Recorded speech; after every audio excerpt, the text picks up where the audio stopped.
Oliver and I have been together for 7 years.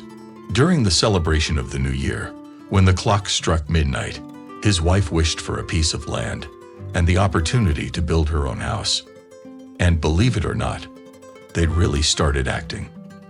At first, it seemed that luck was on their side when they came across an advertisement for the sale of an excellent site. And then they managed to contact several experienced builders and skilled craftsmen. The couple had been saving cash for a while, some of which they eventually borrowed. They continued to live in a rented apartment in the city, often going to the construction site to be aware of what was happening. Predictably, such a massive shared project can either strengthen bonds or strain them. In this case, it inevitably led to a mix of both, with minor tiffs and misunderstandings cropping up. Eleanor had her set ideas for their dream house, while her husband had his own. The real kicker? The man wouldn't budge an inch in any compromise, much to her chagrin. Her complaints seemed to fall on deaf ears since he didn't even make an effort to soothe her distress. A man of rock-solid principles and stubborn as an ox, he couldn't fathom the word sorry. This emotional roller coaster, with its highs and lows, saw them through to the end of the construction, nearly ready to move into their new abode. One fine day, Oliver and his spouse ventured into town for some household shopping when, quite unexpectedly, they crossed paths with Hunter, Oliver's former army companion. Despite residing in a different city, Hunter had made a brief visit to this locale. Oliver introduced his wife to him, and she gazed at the new acquaintance with fascination. Their conversation revealed that Hunter had recently parted ways with his wife and had taken a vacation to unwind and recharge. Not an ideal situation, Oliver remarked upon hearing this news, before adding, "Listen, we've just built a house here and recently settled in. You should come to our housewarming party. We'll have plenty of unmarried friends there," Oliver included, sporting the smile. "I'd absolutely love to," the gentleman replied. "Just let me know the time and place." The men continued conversing, with Hunter showering Oliver's wife with a few compliments and assuring his attendance at the housewarming. Eventually, they bid their farewells. Oliver's wife gazed dreamily at Hunter for a few moments, though her husband paid no mind. On the designated evening, the couple's friends, acquaintances from their shared circles, co-workers, and various others arrived at their newly acquired house. In total, about 12 individuals were present. To our surprise, Hunter too made an early appearance.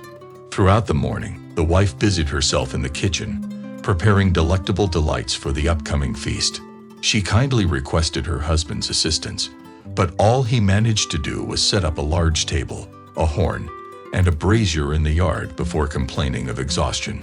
To rejuvenate before the event, he opted for a nap, leaving his wife alone with a mountain of chores. Understandably, she felt neglected and disheartened by her spouse's lack of attention and helpfulness. Just in the nick of time, Hunter made his entrance. He lent a hand to the woman, helping her arrange everything, and even took charge of some of the tasks at hand.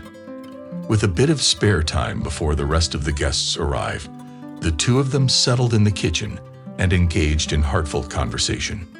He gazed at her with admiration, showering her with compliments about her thrifty nature, striking beauty, and amiable disposition, causing her cheeks to flush with delight. This attention thrilled her, particularly since she knew not to expect such words from her husband, as he often took everything for granted. When the remaining guests showed up, they all gathered in the yard around a big table. Friends chit-chatted and congratulated the couple on their lovely new home. Once everyone had a drink in hand and got to know each other, Hunter started leaving quite an impression. Suddenly, this newcomer seemed to become the life of the party, with the wife gazing at him dreamily, subconsciously comparing him to her husband. And, regrettably, not to the latter's advantage. The celebration was in full bloom, everyone tipsy from the drinks. Music blared, guests conversed loudly, occasionally nibbling on the leftover snacks. The host noticed the food was running low even though the party was far from over, so he decided to fire up the grill to prepare more for his pals. Oliver called out to his wife, asking her to bring what he needed from the house, but she didn't answer. He scanned the guests but couldn't find her among them. Asking around, a couple of friends mentioned they thought she had gone inside. The husband ventured to the first floor, finding it eerily silent. Maybe she's already hit the hay, Oliver mused, and quietly ascended to the second floor. He treaded softly, hoping not to wake his exhausted wife. As he neared their bedroom, a sound from behind the door caught his attention. Without a second thought, he opened the door and was struck dumb by the sight before him. His longtime buddy Hunter was in a compromising position with his wife, right there on their own bed. By their sluggish responses, it was evident they'd had one too many. From that point, everything was like a haze for Oliver. Fury fueled his actions as he started pummeling Hunter, while his wife's screams echoed faintly in the background. Gradually, other guests intervened, trying to pull the men apart. Despite their efforts, Oliver struggled to regain his composure, while his wife was a tearful mess in the corner.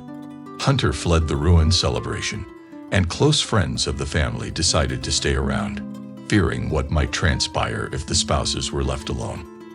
And so, with tears streaming down her face, the wife made her way to her friends, seeking solace in their comforting presence.